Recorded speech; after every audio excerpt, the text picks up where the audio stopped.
Naučit ćemo sada kako delimo dva polinoma. Prepišimo najpre naše polinome, stavimo između njih operaciju deljenja i obavezno oba polinoma moramo staviti u zagradu jer će oni predstavljati sada naše izraze. Kao i kod deljenja običnih brojeva, tako krećemo i sada. Proveravamo koliko se puta x na kvadrat može sadržati u 2x na peti. Odnosno, tražimo polinom koji, kada pomnožimo sa x na kvadrat, nastaje 2x na peti. U ovom slučaju to će biti 2x na treći, jer 2x na treći kada se pomnoži sa x na kvadrat, nastaje baš 2x na peti, jer je 2 plus 3 jednako 5.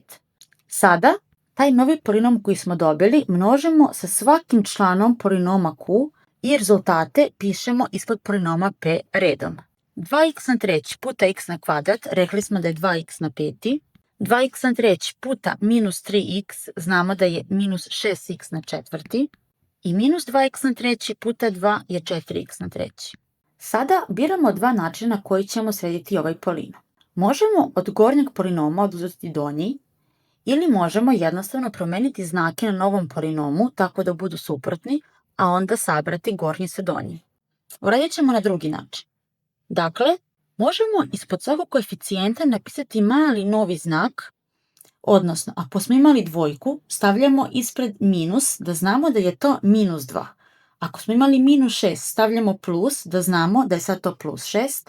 I ako smo imali plus, stavljamo minus da znamo da je to sad minus 4. Pa podlačimo. Sada sabiramo ceo gornji polinom sa donjim. 2x na peti minus 2x na peti se poništavaju jer su suprotni po znaku. Minus 5x na četvrti plus 6x na četvrti je samo x na četvrti i to pišemo odmah ispod njih. Minus 2x na treći minus 4x na treći, znamo da je minus 6x na treći.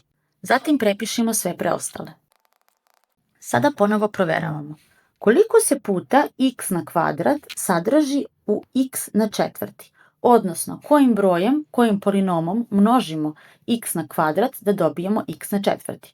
To će sada biti plus x na kvadrat, jer je 2 plus 2 4. I kao u prethodnom koraku, x na kvadrat treba da pomnoži sve polinome koji spadaju, odnosno sve članove koji spadaju u polinom q.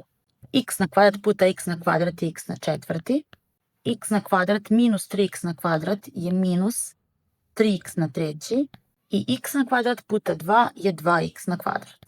Opet pišemo iste stepene jedan ispod drugog i menjamo znake.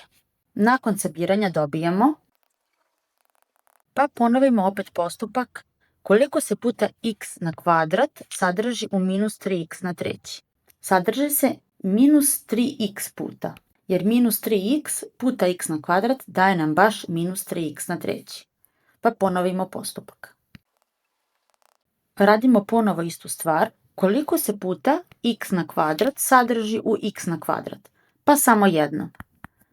Dakle, 1 puta x na kvadrat daje nam baš x na kvadrat, pa opet ta jedinica množi svaki član. Možemo primijetiti da se sada svaki član potire sa svakim članom ispod, jer su suprotni po znaku, tako da je sada naš zbir 0. Ovo znači da su polinomi p i q međusobno deljivi i njihov ostatak je 0. Postupak, odnosno ovo deljenje je završeno kada ili dobijemo ostatak 0 ili dobijemo takav polinom čiji je stepen manji od našeg polinoma q.